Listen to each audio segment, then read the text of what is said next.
நெஞ்சுக்குழி வர இருக்கு உலகம் முழுசும் உன்னை சுத்தி சுத்தி கெடுக்கு நினப்பு நெஞ்சுக்குழி வர இருக்கு உலகம் முழுசும் உன்னை சுத்தி சுத்தி கெடுக்கு.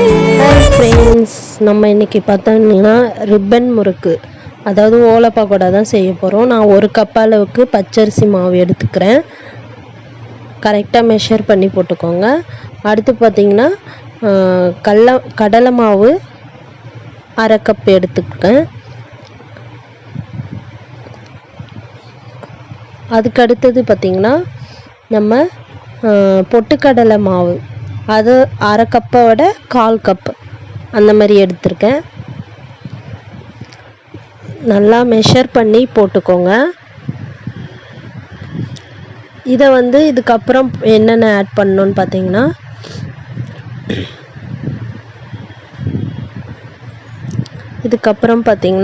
உங்களுக்கு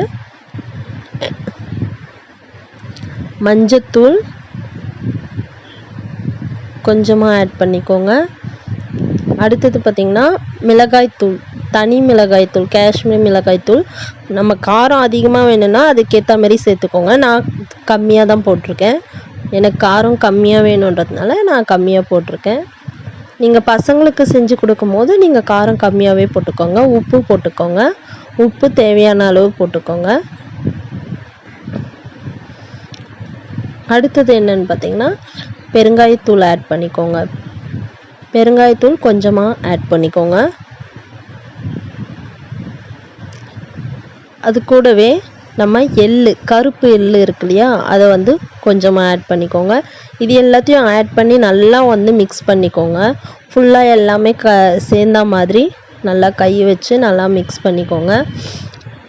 இது ஈவினிங் டைமில் குழந்தைங்களுக்கு ஒரு சூப்பரான ஸ்நாக்ஸ் ரெசிபிங்க. கண்டிப்பாக இதை ட்ரை பண்ணி பாருங்கள், நல்லாவே இருக்கும். அதை விட வேலையும் சுலபமாக முடிஞ்சிடும்.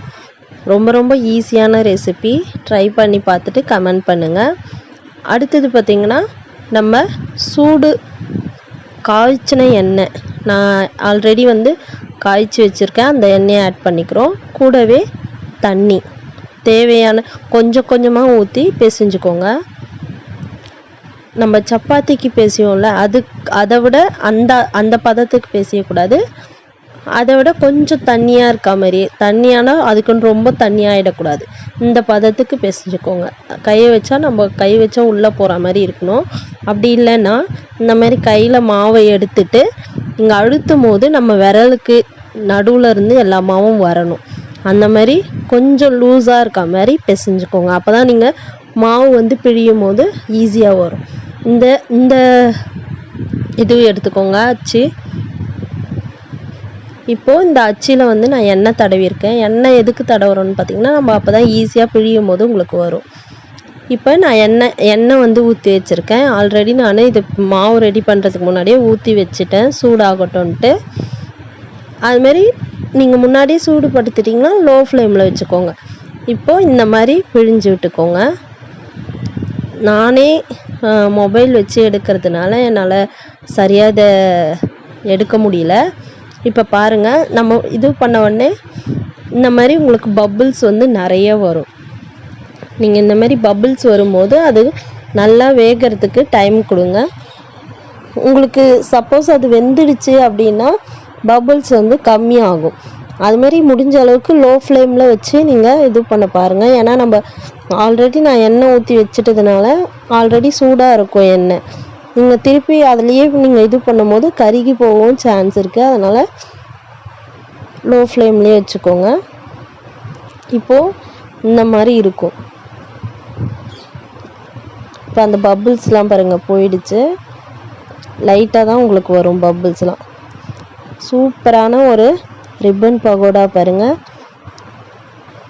ரிப்பன் பகோடா, ஓலை பகோடான்னு சொல்லலாம். இது நீங்கள் குழந்தைங்க ஸ்கூல் விட்டு வரும்போது இந்த ஸ்நாக்ஸை கண்டிப்பாக செஞ்சு கொடுத்து பாருங்கள். ரொம்பவே ஈஸியான ஒரு ரெசிபி. வீட்டில் கண்டிப்பாக ட்ரை பண்ணுங்கள். நம்ம வீட்டில் இருக்கக்கூடிய பொருளை வச்சே நம்ம செய்யலாம். இது பாருங்கள் எவ்வளோ ஒரு மொறுன்னு, எவ்வளோ கையில் எடுத்து உடைச்சோடனே உடைஞ்சிரும். அந்தளவுக்கு இதை நீங்கள் செஞ்சு ஒரு ஸ்டோர் பாக்ஸ்லேயும் ஸ்டோர் பண்ணிக்கலாம். பிடிச்சிருந்தா லைக் பண்ணுங்கள். தேங்க்யூ.